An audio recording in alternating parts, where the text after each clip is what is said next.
Kasus kekerasan seksual yang dilakukan oleh Heri Wirawan kepada 13 anak didiknya memang terbilang keji.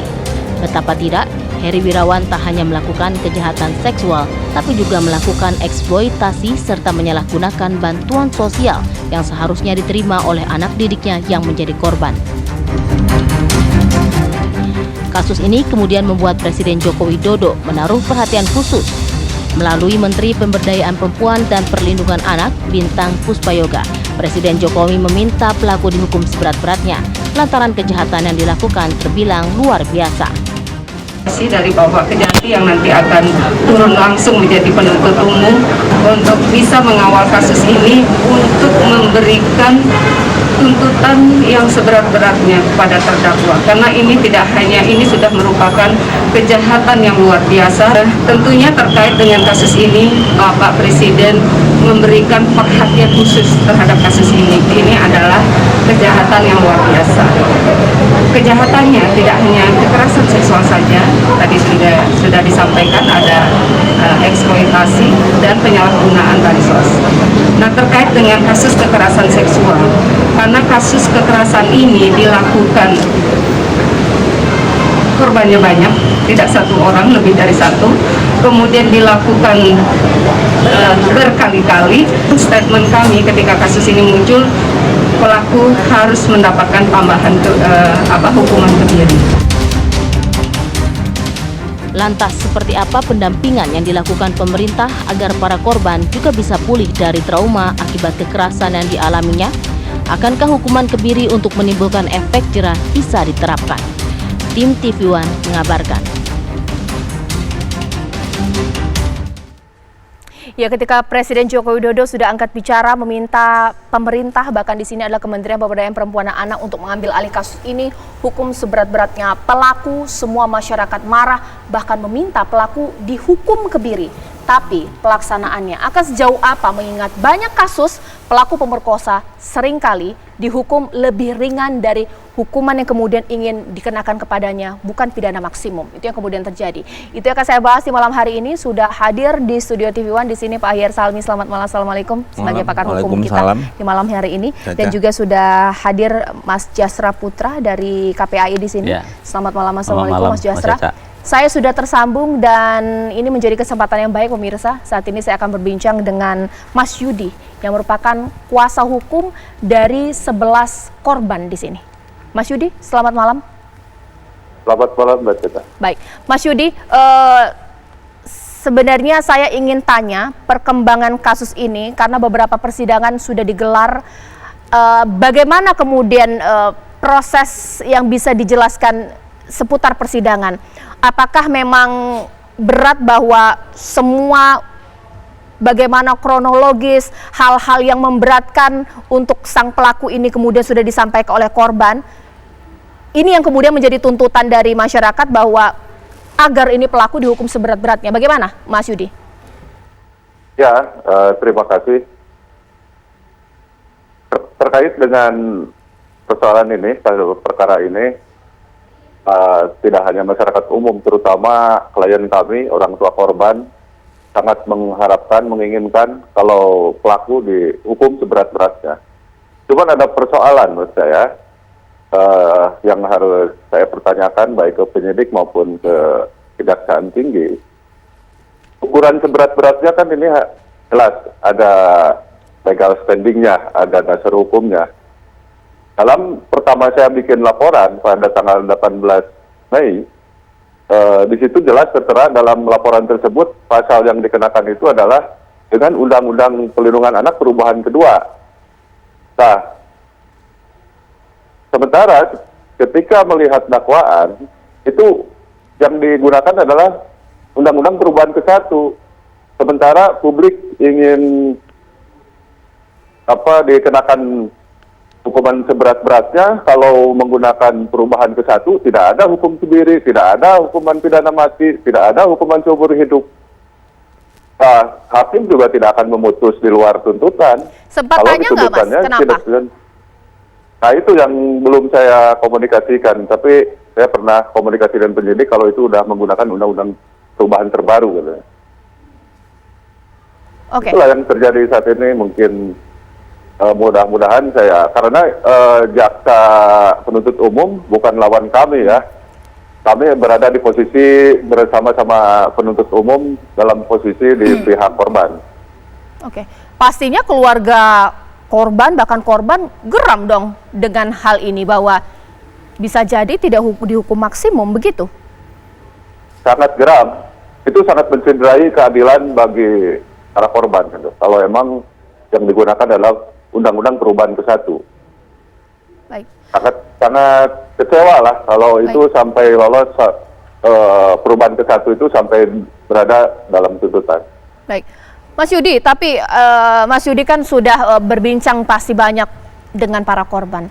Sebenarnya korban ini ada berapa jumlahnya? Terlepas dari klien yang saat ini Mas Yudi tangani ya, sempat beredar ada 13, 12, atau sebenarnya ada juga jumlah pasti, atau jangan-jangan ada korban lain?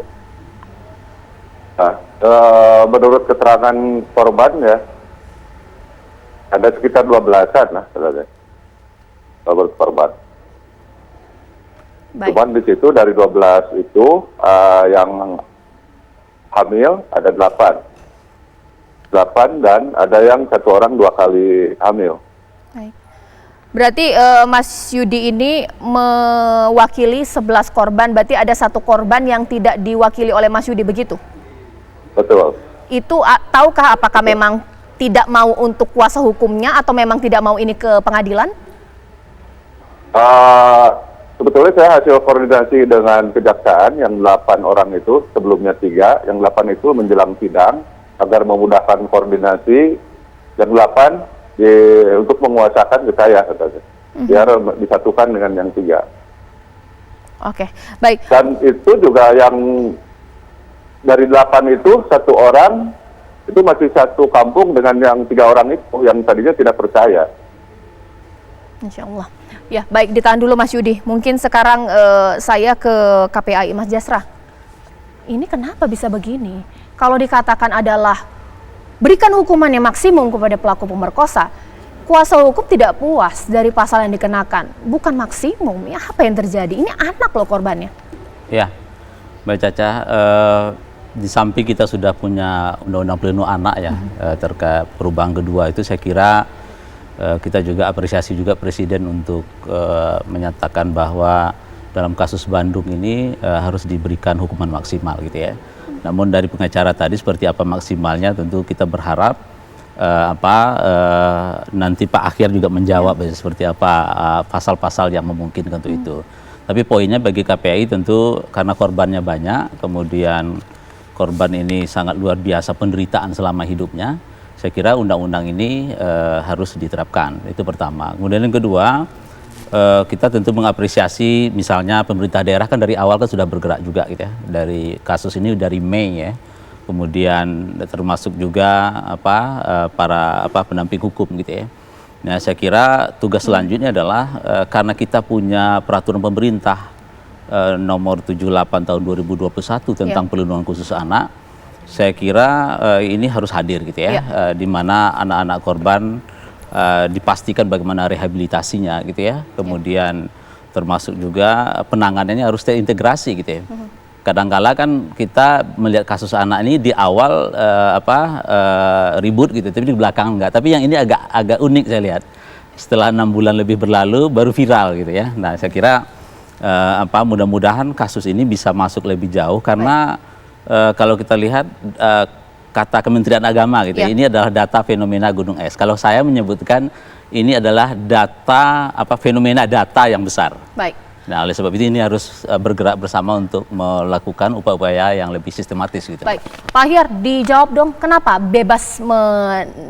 jaksa itu bebas mau pakai yang perubahan keberapa? Ketika kuasa hukum agak nggak puas, nanti hukumannya bisa nggak maksimum dengan perubahan yang kemudian dilakukan? Ya, ini yang harus kita lihat. Memang undang-undang nomor tentang perlindungan anak-anak yang anak ini pertama kali diatur oleh Undang-Undang 23 tahun 2002. Kemudian dirubah pertama oleh Undang-Undang 35 2014. Kemudian dirubah lagi terakhir oleh Undang-Undang 17 tahun 2016. Ini mengabsorpsi, menyerap nilai-nilai yang dituntut oleh masyarakat supaya dijatuhi pidana yang maksimal, di dalam undang-undang yang pertama itu hanya penjara. Di dalam undang-undang 17-16 itu udah boleh pidana mati jika korbannya yang diperkosa itu baik dia perkosa atau mau lewat dibujuk. Kalau ini kelihatannya ini adalah dia diatur ketentuan pidana tentang pemerkosaan baik dibujuk maupun diperkosa ini di dalam pasal 81 Undang-Undang Perlindungan Anak. Nah, ini kalau dilakukan oleh seorang ayah atau guru, ini diperberat sepertiga. Diatur lagi oleh pasal 5 Undang-Undang 17 yang merubah undang-undang yang pertama tadi itu, dia bisa pidana mati. Ya. Kalau yang semula minimalnya 5 tahun, kalau yang sekarang ini lebih dari 1 orang atau mengakibatkan mati si korban, ada rusak, cacat alat produksinya dia, jiwanya terganggu, itu minimal 10 tahun. Minimal penjaranya 10 tahun. Tapi kalau ini perlu kita lihat apa dakwaan yang dipakai oleh jaksa ini apa. Nanti kita lihat dari tuntutannya. Ini mungkin Pak Yudi nggak tahu ini ya, dakwaannya undang-undangnya pasti di situ. Seharusnya dia pakai dirubah. Karena yang mengatur tentang masalah perkosaan baik diperkosa maupun dibujuk ini tadi itu adalah pasal 81. Itu udah dirubah. Seharusnya jaksa menurut saya menggunakan yang dirubah ini, apalagi presiden sebagai atasan dari jaksa agung ini ya eksekutif juga minta yang seberat-beratnya. Baik. Yang seberat-beratnya nggak ada lagi selain dari pidana mati, dan saya setuju terhadap kasus ini pelaku itu dipidana mati. Belasan orang yang dilakukan. Pak Ahyar, Ya. ini kan sudah beberapa kali persidangan. Sebenarnya anggaplah mungkin pakai perubahan yang tidak Ya. terlalu berat hukumannya. Bisa berubah tidak sih, Pak?